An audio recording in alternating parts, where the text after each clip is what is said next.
Live on WFLA Now, this is Hey JB. Here's JB Buno. Where is Gabby? Where is Gabby? A proposed law in Florida that would make demonstrations outside homes illegal. Demonstrations like the ones that raged on for weeks last year outside the family home of Brian Laundrie, causing a relentless scene not just for the Laundrie family, but also for neighbors on that street in Northport, Florida. Hey there, folks. JB Buno here with you live on WFLA Now. You can use hashtag HeyJB to interact with us, or you can also use hashtag HeyEvan for WFLA political anchor Evan Donovan joining us to break this down. When we're talking politics, Evan is on stream with us here to join in on the conversation. We want you to become part of the conversation using the two hashtags on your screen. We're talking about, Evan, SB 1664, which, based on the conversation that we have heard up in Tallahassee, up in the Florida State Capitol, this is a Laundrie sort of inspired bill. Now, I want you to break down the politics of this and what the bill actually states that it will attempt to accomplish here by making demonstrations, in essence, a misdemeanor. But there's more to this bill than meets the eye, correct? Yeah, and it's important to understand the context behind it. So first of all, it was introduced by two state senators, Keith Perry from Gainesville and Jim Boyd, who represents Bradenton. Very close to Northport, Senator Boyd is. And so you kind of think that maybe it had something to do with that. But in the Senate bill analysis, as my colleague Sam Sachs broke down very well in our online story about this bill, which you should go read right away, the list in the Senate analysis doesn't include anything about Brian Laundrie or Gabby Petito. It talks about protesting outside of elected officials' homes, and that was one of the things that was listed there. But this isn't just a prohibition on picketing outside elected officials' homes. This is for anyone. In fact, let me read to you what it says. In an effort to serve, this is the entirety of the bill, by the way. This is what it would add to Florida statutes. It's under the section about unlawful assemblies, Florida Statutes 870.02. It says, in an effort to serve the state's significant interest in protecting the well-being, tranquility, and privacy of the home, and protecting residents from the detrimental effect of targeted picketing, it is unlawful for a person or persons to picket or protest before or about the residence or dwelling of any person with the intent to harass or disturb that person in his or her home. And it defines the use of dwelling, meaning any building, structure, or portion thereof which is occupied as or designed or intended for occupancy as a residence by one or more families. If you do that, it's a misdemeanor of the second degree. Punishment is $500 or 2 months in jail, I believe, or possibly both. So you can see there that it's about targeted picketing, and it doesn't necessarily refer only to elected officials. You have to believe then in some way, and I have not talked to Senator Boyd's staff about this, but I would imagine that we all saw what was happening outside the Laundrie home for months during this past fall, and so you'd have to think maybe it has something to do with that. We also have the conversation that took place in Tallahassee. You're going to hear now from the Orange County Sheriff. We're going to be back in 60 seconds. I want you to hear this, everybody, folks. The Orange County Sheriff talking a little bit about why he believes the bill is good for the state of Florida. Mike Crabb, Orange County Sheriff's Office, here to speak in support of the bill. And I'll keep it quick, Madam Chair. We're basically drawing a line in the sand and saying the house is too far. The residential home of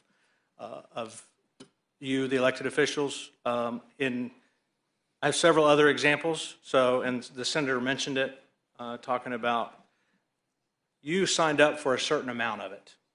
Your spouse and your children did not, and nor did your neighbors, more importantly. But it goes beyond that.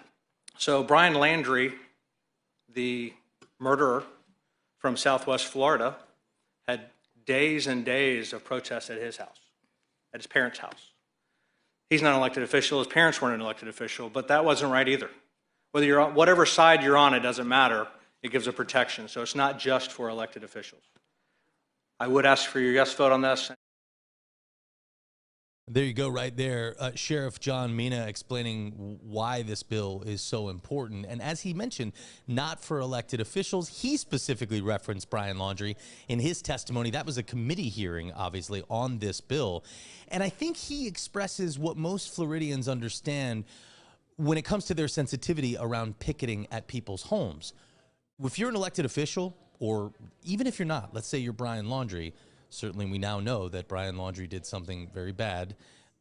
You've kind of signed up for that type of picketing, protesting, particularly if you're an elected official. You knew what the gig was when you got into it. But your family has nothing to do with that. And people coming to your home is dangerous. First of all, the fact that they know where you live, they might know or could track your kids as they go to school, that's not okay, I think, with most Floridians. And I think a lot of people understand that elected officials, I mean, this is the reason why. Look, when we want to track down elected officials, when they won't talk to us, right? When we want to ask them, I'll give you a great example. Shannon Benkin has been doggedly pursuing this story about Carvana and how they won't provide titles within 30 days. And it's screwing over a lot of Florida citizens. A lot of drivers can't go to work because they bought a car and then they don't have a title or a tag and they can't get to work. And it's insane. We've talked about that story on WFLA Now, by the way. There's some other streams on YouTube and Facebook, folks, if you want to really be in for a doozy. And that doesn't even cover, you know, people who, I don't know, they might have, I don't know, maybe they've got a tail light out, or maybe they are African-American and they're a little bit nervous about interactions with the police. Whatever your reasoning is, you can understand why that bill is important, or excuse me, why that issue is important. Benkin's been all over it. She confronted Tallahassee lawmakers when they wouldn't call her back. I was up there covering the beginning of session. I turned the corner in the legislature and there's Shannon. And I said, what are you doing here? And she goes, oh, we're trying to track down these lawmakers. They won't talk to us. She drove up just for the day, 4 hours, just to confront those people. And that was an amazing story, by the way. And she's been doing a great job on it. Everybody understands when you're an elected official, you sign up for that. If you don't talk to us, we're going to come find you. But we generally try not to go to people's houses, right? Because that's your sanctum, right? That's your quiet place. That's your castle. Your family lives there, and they didn't sign up to be elected officials. So it's a little. So I think Floridians kind of understand that. And look at this shot. Not even just outside the home or off your property, on your property. This was Friday, September 17th, that night when we were live on WFLA Now. Look, you've got, and listen, reporters are on there too. Photographers are on there too. They're trying to get a shot, but the protesters are going onto the property, blocking all the camera access so that they went. It was just, that was a circus that night. It was absolute mayhem. Reporters should not have been on there either. I mean, that is private property. You shouldn't be on it. And that's the look, one of the things you learn as a journalist is where you can stand and when you can and where you can't. You know where public property is. You know where you're allowed to be.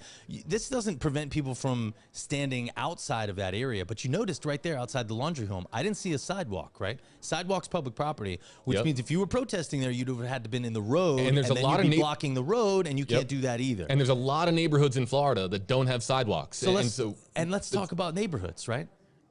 Again, Brian Laundrie, we now know, did something horrific, right? But his parents didn't do that. We don't. JB, you're more the expert here than I am, but in terms of what the parents knew even and what they released, that, you know, kind of also puts things in a little bit in doubt. But forget about them for a second. What about their neighbors? The people who live on either side of the Laundries have had a horrific 2021, and they did nothing to deserve that. So you can see where this bill, you know, might get some support because people kind of understand your home, your neighborhood, not a place for other people to be. So if you ask folks in our comment section, they will tell you that they believe, I would say a majority of them based on coverage of this story and reading tens of thousands of comments on this story over those many months, most of the people are going to tell you that when it comes to the Laundries, that they are under the suspicion that the Laundries knew more than what police knew over the course of the process. Right. But the question, though, is does that mean you can hang out outside their house for months? They were never charged with a crime. They were never even publicly accused of a crime. The only thing that came even remotely close to anything against the Laundries as far as narrative was when the Northport Police Department came out and said that they don't believe that the Laundries were cooperative early on in their investigation. Sure. But that's not against the law. If it was against the law, charges would have been filed. So, and again, more importantly, don't forget about the Laundries for a second. Regardless of how you viewers feel about the Laundries, and I get it. Trust me, we all followed this story for months. Think about their neighbors. Think about the people who live right across the street from them. They didn't ask for this. They didn't deserve it. And so, you know, again, I'm not promoting or you know, telling you that you shouldn't vote for the bill or lawmakers shouldn't either. I'm just telling you that I think viewers understand where the bill is coming from because of how these issues worked out. I mean, look at that shot right there. You know, news cameras and news vans on the property. It's an audio thing too, and you know, a lot of towns will have ordinances against noise, a certain decibel level, and it's a lot of times those ordinances will go into effect at certain portions of the day. 10 o'clock at night, you can't be above this decibel level. As an example, you can't, you know, blast radio music out of your car when driving down a residential street because you're technically in violation of the town's noise ordinance. So there's protections that come into play, but is this I want to get to some of the comments. Use hashtag HeyJB, hashtag HeyEvan. We're about to feature some.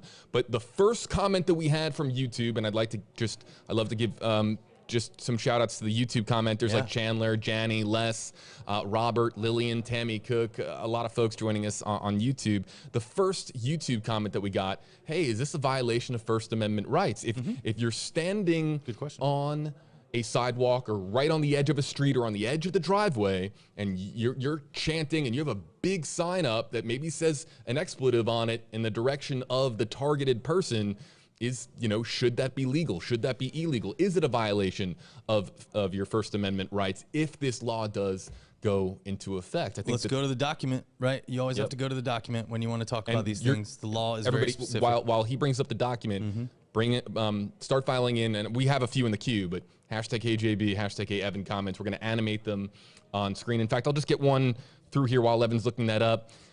Diana Collins, hashtag HeyJB. I agree with no protest on any neighborhood streets or communities. Stay off private property. As remember, Chris Laundrie there. And remember, though, that's the key part here, Diana.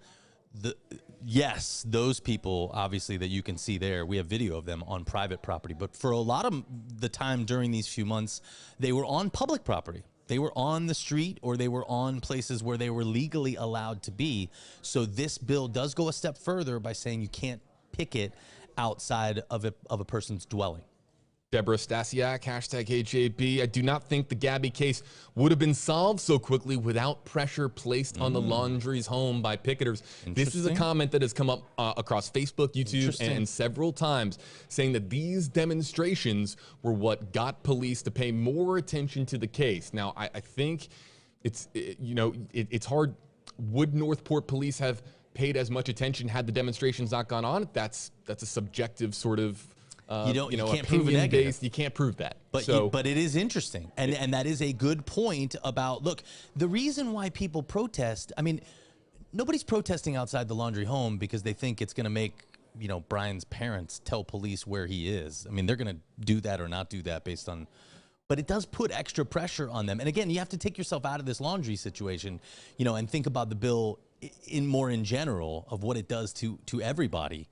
But that's a fascinating point, that when you protest, when you picket, the idea is you're raising awareness. You are. A lot of time. I mean, look, people who protest outside of the legislature aren't necessarily hoping to change lawmakers' minds. I mean, I'm sure they hope they can, but they know that they're likely not going to. But they want to bring awareness to a movement, a cause, a purpose. Exactly. But it's okay to do it in Tallahassee, public spaces, in public spaces. Is it okay to do it in somebody's neighborhood outside their house? Very different forums, but great question. If you're on public property, where does it? Okay, let's get to this comment, and it's a perfect cue for you, Evan. Belinda Edwards, hashtag HeyJB. They take this away from the U.S. The freedom of speech. So let's go to the document. The US. They take this away from us, the freedom of speech. Right. So obviously, let's go right to the document. The First Amendment guarantees freedoms. Let me read it to you. Congress shall make no law respecting an establishment of religion or prohibiting the free exercise thereof. This would be the important clause, though. Or abridging the freedom of speech or of the press or the right of the people peaceably to assemble. So, question is creating a prohibition around picketing and protesting outside someone's dwelling where they live an infringement on your First Amendment rights? It's a good question. I'm not an attorney, nor am I a judge. Is it the but type I can bet you if this law passes, you might see a legal challenge. Right. And is it something that could even make its way to the Florida Supreme Court for kind of their sort of weighing in there on whether or not it's you'd have two tracks here. Well, you'd have two tracks here, right? Whether it abridges your First Amendment rights would mean the law would be challenged in federal court. And would run its way up the federal system because you're challenging that law against your U.S. constitutional rights. There may also be Actually, the Florida Constitution That's what I'm saying. guarantees The a right to constitutionality privacy. of it in our state. Yeah, I mean, there's also state issues about whether or not we'd have to go to the Florida Constitution to read what it says. I know it enshrines a right to privacy, which tangentially has what has enabled Floridians the right to have an abortion is through that right of privacy that's in the Florida Constitution. Whether that extends to your home and how much and what else is in the Constitution regarding privacy and dwellings, I would have to look. We're going to feature your poll results. We're asking our commenters on Facebook Live. We can't do it on YouTube. So on Facebook Live, if you're joining us on the WFLA Facebook page, you can vote in our interactive poll where it says, do you think that demonstrations outside homes should be legal or illegal? We've just eclipsed 700 votes. When we get to 1,000, we're going to publish those votes. So we're about 200 or 300 or so away from publishing that. So stick around here for another few minutes, folks, and we'll have those up. A comment for you from Andy Michael, hashtag Hey Evan, saying protests are not supposed to be comfortable. That's right. That's a great point. If somebody is accused, I'm going to pose a hypothetical, okay? And everyone bear with me for a second. If somebody is accused, we're going to think beyond Laundrie for a second. We're just going to think to just a hypothetical situation in the future. If someone is accused of a crime but not charged, and there's protests outside of their home, and it's extremely disruptive to that family, extremely disruptive, and then later on down the line, it's proven that that person was innocent all along, then you look back at a protest and you think, my goodness, why wasn't the law in place to protect the family of that person that was being accused in the court of public opinion? Where was the law to protect them at that time? Because had we known the evidence that we know now, we wouldn't have allowed something like that to take place. So this goes beyond elected officials. There's clearly, the Laundries were not elected officials in Northport, Florida. Right. So I'm thinking about it from a future standpoint when social media boils over, Evan, to a point where people go away from the keyboards, they create their signs, and they go to a home of somebody that they want answers from, and whether or not that should be legal or illegal. And it's not just a Florida question, because the next time that something like this happens, it could be in Texas, it could be in New York, it could be in Illinois, it could be in any state across the country. So Sure. where does it come into play when you're thinking about it from that perspective? Look, Andy Michael, brings up this great point. Protests are not supposed to be comfortable. I can see the icon there on his Here, I'll throw it back up. Facebook. I'll throw it back up. It was a Yep. Black Lives Matter icon. Yeah, that's his profile So clearly, picture. he understands and is, I assume based on that icon, in support of protests like the ones on roadways, which are, obviously now illegal for the most part in Florida, that make people uncomfortable to bring awareness to the protesters' cause. Question is, should you be allowed to do that in someone's neighborhood and disrupt neighbors and everyone else? I mean, And then also too, like when is it? Where is outside the home? So Well, if that's you're my point. if As a you're father- 3 houses down at the cross street, right, and that's where you organize your protest. Sure. Then you're outside of you're that outside person's somebody else's home.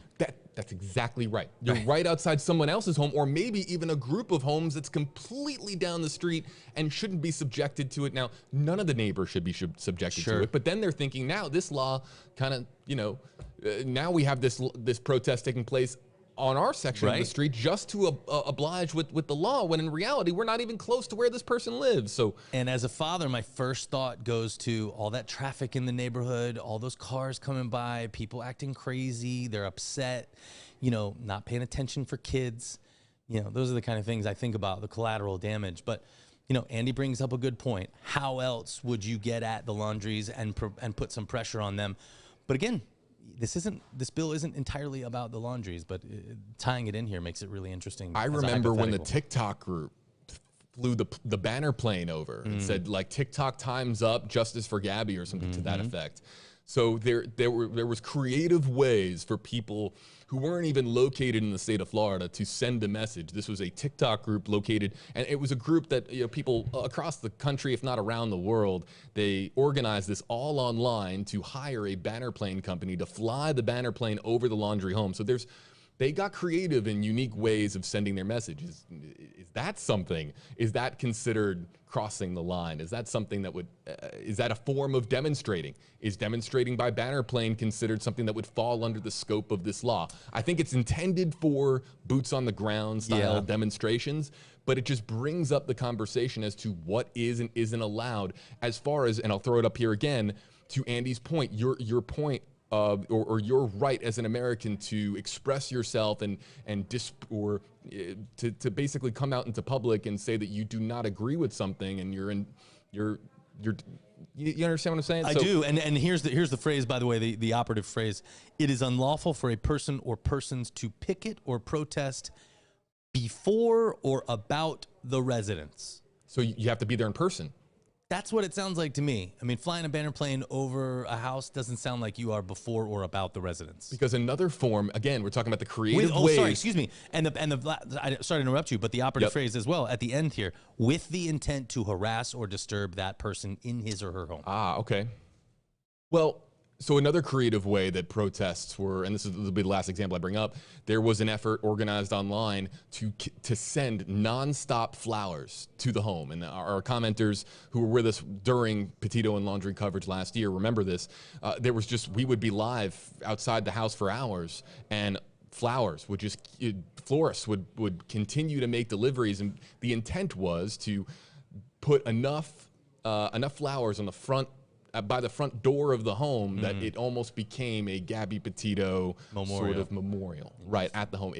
So again, different forms of expressing yourself that aren't, in essence, being there, boots on the ground with your sign, hollering with a bullhorn into the residence. Yeah, I mean, if you're not harassing, like if you only did it once, I don't know if you can be arrested for sending flowers to somebody's home. No, and how would you ever be, right? Sure. To send flowers to a house, how could that, in the United States of America, how could that ever be? Well, like I said, illegal? if you did it, if you were creepy about it and you did it multiple times, or it accompanied a letter or some other things that you were doing, then that could probably be a different thing. But no, could that be just, right? Just on its own, I don't. Yeah, right. A form of stalking or harassment. Regardless, we'll try to get to some more of the hashtag age. We got another 100 votes before. Ooh, yeah, let's get some comments before we get our poll results coming up here.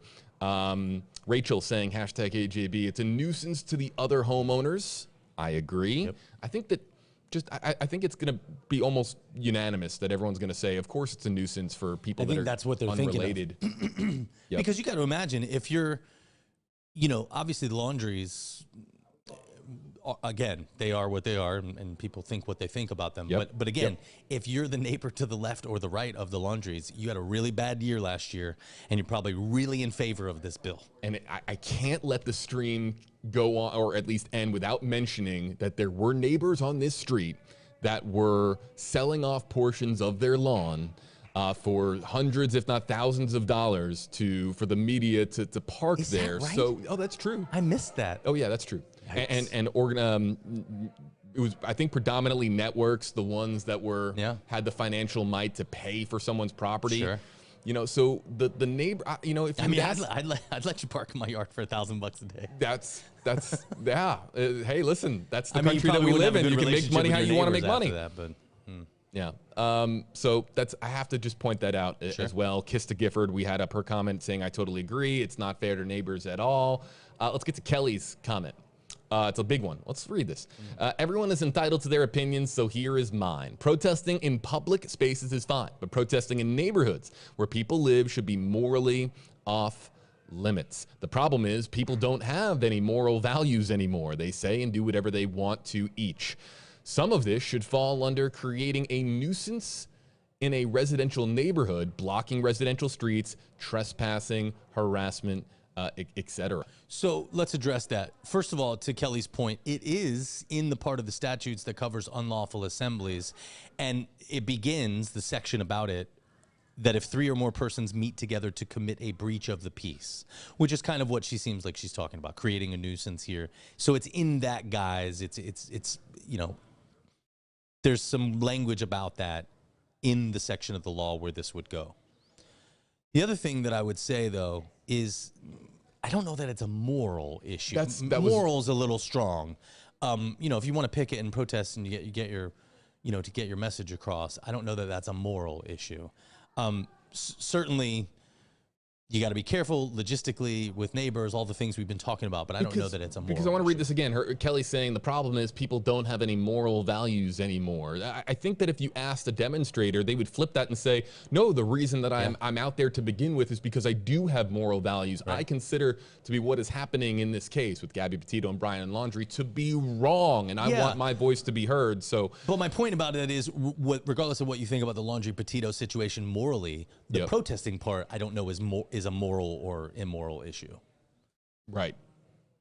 So, but Kelly, we It's appreciate, a great comment. Yeah, it's good. We appreciate the comment. And anything well thought out, I love. As promised, we just eclipsed 1,000 votes on the WFLA Facebook page. When we run our interactive polls, they're channeled through the WFLA Facebook page. So if you're on YouTube or if you're on the WFLA JB Facebook page and you want to vote, you want your vote to count, I'll give you another 30 seconds or so here. But we asked, do you think demonstrations outside homes should be legal or illegal?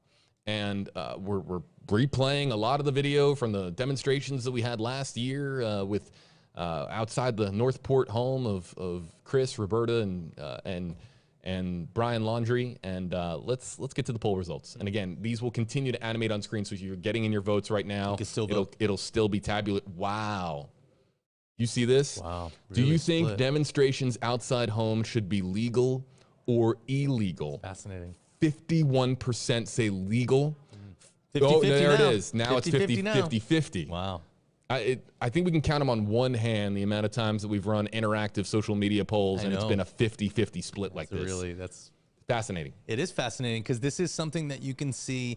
I think people want their voices to be heard. Yeah. But also, like, there's that line with if there's a 4-year-old inside that house, and there wasn't in this case. See, if there was a child home with the Laundrie situation in that house, are these poll results different? And I think you they would have seen different response from the Laundrie family. If they had a child in that home, I think they would have been much more vociferous about getting people off their lawn and out of their way to not endanger their child. So were the demonstrators as relentless as they were because there weren't kids home, because they knew that there were 2 occupants in that house, Chris and Roberta Laundrie, the parents of Brian Laundrie. If there had been a young child in that home, would the demonstrators have said, you know what, maybe we'll do this one time and then we'll kind of back off a little bit. There's a kid in there, and, right? And they have to come and go to school, and it's just that would have made it. You're a dad, so it would have made it really icky. That's for sure. I think that's really interesting from that perspective. 50-50 is very rare that we see that on one of our streams. So it's kind of interesting. And you have to also posit, would this bill have even come up if it wasn't for everything that happened outside the Laundrie home in the past year? Right. So you can play that game about. You're a political expert. Right. What's your opinion on it as our political expert? Does because bill, this is a knowable thing. In other words, because all I have to do is reach out to the staff and say, "Hey, did this play a part?" I don't want to postulate here. I can just reach out to them, and I will to find out whether or not it had anything to do with that. But I do think that. So you may not have seen this bill come up without that stuff happen. But now that it has come up, people have imagine this bill came up and there was nothing at the Petito Laundrie house. It would be sort of like, oh, well, picketing at people's houses? Well, people wouldn't have been able to picture that and what that looks like and what it means and the implications of it. The bill has a visual. The bill has a visual image in your head because of what transpired last fall. That's what I'm trying to say, yeah. Mm-hmm. We just got in another 250 votes in the last 90 seconds, still 50-50. and it's still 50-50. What does that tell you?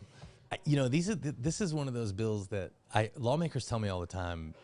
Sometimes they introduce bills and they don't know what's going to get a reaction. So, for example, Andrew Learned, who was a Hillsborough County representative, when he got involved in the whole Carvana mess with this new bill that would extend the time that it takes for them dealers to give you their titles, he was like, I thought this was going to be an easy one, right? Sometimes lawmakers don't know what's going to be contentious and what isn't. And I kind of have a feeling, though, that they knew this one might engender some interest. Because the moment that you read the description of the bill and what it's meant to do, if you're located in Florida, even if you're not located in Florida, chances are you're thinking of when was the last time this happened, and it happens outside of the home of Brian Laundrie. The final few comments, and Evan, these are the final three that we'll get to, and feel free to address them if you'd like. Kelly, following up, hashtag Hey Evan, hashtag Hey JB, the First Amendment states right to peacefully protest. What is the definition of peaceful, and who makes that decision? Well, you know, there's a lot of room for interpretation in the law, which is one of the reasons why we have so many lawyers in this country. And so that, I think, would be adjudicated in a trial, Kelly. A judge would decide what's peaceful. Lawyers on either side would argue this was peaceful, this wasn't. JB, again, you're the expert, not me. Did we see any violence outside the Laundrie family home? Were there any incidents to speak of? No. I mean, there was just some aggressive behavior, but nothing that would rise to the level of violence. We saw, of course. Would you describe it as a peaceful protest? I would describe it as peaceful. Now, and I don't remember any particular incident happening outside the home that got out of hand, other than the only time that things got a little bit out of control, and I think it's fair, then we can all agree that it got out of control, was Friday, September 17th, when everyone was on the front lawn, and the distance between the demonstrators and the front door was about this right here. There's a flash frame. I mean, there's like a couple seconds of video of that, right? Yeah, maybe I can. Somewhere. I'll try to pause it, and it makes it very clear. Imagine everyone. It was like at dusk, right as police were coming to the door. That's right. Yeah. Think about your house. And if you live in a home and you have a front lawn, think about what it would be like to have 40 people on it and crowding up until basically just scary to have enough room just to open the door barely. I mean, that must have been a scary sight. However you feel about the Laundrie family, and folks, of course, have their very strong opinions about the Laundrie family online. Looking outside the front of your home and seeing basically what amounts to just this very upset mob of people on your front lawn, on your property, that had to have been scary. It had to have been a very, very scary thing. And again, I bring it back to if kids had been home. This one right here. This is it right here, right? Yeah, yep. And then this is when night fell right here. Let's see if I can bring it back here a little bit. I want to just show everybody here again. It was this shot basically right here. See, you can't see the door in this shot. But you can in the next one, in the next shot. You can? All right, let's play it here again. Play. Coming. And then, right there. Right here. So there's the front door. And I mean, everybody's right there. And you got to call a spade a spade. I mean, photographers, media members as well were right there as well. Samantha Clark, hashtag HJB, sorry neighbors, but as long as they stay off private property, they should be able to protest. Okay. I like that she acknowledged the neighbors, but thought this is important. And last one, it's for you, hashtag Hey Evan, from Jack Lambert. We need to stop protesters and their anti-protesters from causing chaos. So a lot of different opinions coming from a lot of different viewpoints in our comment section. Evan, I'll leave it with you, your final thoughts. Yeah, just like everything else, folks, if you feel strongly about this bill or any other bills, I always encourage you to reach out to your local lawmakers. You should definitely know who your state representative and your state senator are. And because most people don't, and most people don't reach out to them, your call or your email tends to have more impact with them than, say, if you were to reach out to your local congressperson, right? So if you feel a certain way about this bill, make sure that you reach out to your local legislator and tell them how you feel. Tell them to vote the way you want them to vote. Obviously, it doesn't mean they will, but they get enough comments like yours, maybe they might feel pressure to vote a certain way, and that's what a representative democracy is all about. So encourage people to get involved and to watch what's happening in your state legislature, because it has much more of an impact on your life than what happens at Congress or whatever the president does. Your local governments, meaning your city and your state, always much more impactful on your daily life. So make sure you're paying attention, and that's what I'm here to help you try to do. Paying attention to the poll results here. One last check, and even another 100 coming in. Do you think demonstrations outside homes should be legal or illegal? We didn't ask this with Florida context. We just asked, just in general, demonstrations outside homes, should they be legal or illegal? It is a 50-50 split. And we're ending on 50-50 here as well, which I can't remember, Evan. You and I have done a lot of political polls. I can't remember the last time. I can't remember ever. Yeah, ending on, I mean, sometimes we'll go 51-49. It would be right there. We're ending this stream on 50-50, which is fascinating to see what happens with the bill. Let me just tell you, folks, for those of you who are interested, before we go, because I know some of you will want to know, What happens next? It was referred favorably from the Judiciary Committee at the end of January on a unanimous bipartisan vote. So that gives you a clue that it looks like this has got some momentum behind it. It is now on the committee agenda for criminal justice on Tuesday. So if you're interested in following this bill and talking about it, there will probably be speakers in Tallahassee, maybe some even who come from Northport. Who knows? We could hear from the Laundrie's neighbors. Sometimes those hearings get kind of wild, but just so you're aware, if you care about this issue, you want to follow it, it will be in the Criminal Justice Committee on Tuesday at 9 a.m. You can watch those hearings live at thefloridachannel.org. That's a great service where you can watch all of those hearings live. And if you miss it, within 24 hours, they archive it and put it on their website. And if you want to read more on the bill right now, it's on WFLA.com, the WFLA app. Our own Sam Sachs writing the story about the bill that would ban laundry-style protests outside homes in the state of Florida. Again, there's still a process as far as the legislature for this to move forward, be debated, be discussed, and we might hear from certain individuals as well as it makes its way through Tallahassee. But all the updates for you are on WFLA.com, the WFLA app. If you're joining us on Facebook or YouTube, you can click on the link in the description on this video or in the pinned comment. It'll take you over to the article on WFLA.com, the WFLA app. For Evan Donovan, I'm JB Buno. Thanks so much. We'll see you next time, folks, on WFLA Now.